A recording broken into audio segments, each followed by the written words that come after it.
Hello, welcome to LLB Telecom. This is Miss Janeline Soyako. How can I help you? Good afternoon, ma'am. I'm calling concerning about my phone bills. May I have your account number, please?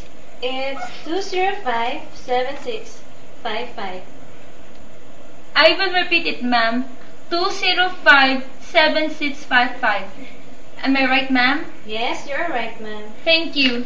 Is this Miss Mendoza? Yes, this is Miss Mendoza. Thank you. What can I help you with? I think you overcharged for the last month. Why do you think we charge you too much?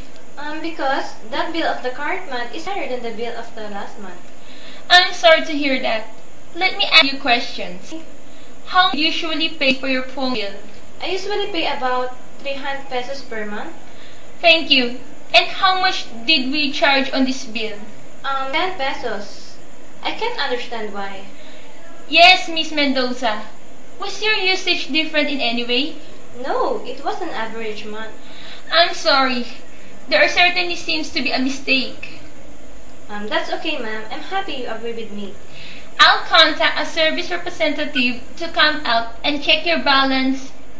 Anyway, what is your address, Miss Mendoza? My address is number 91, Capihan, San Rafael, Bulacan. What is your phone number? My phone number is 981-7601. I will repeat it, ma'am.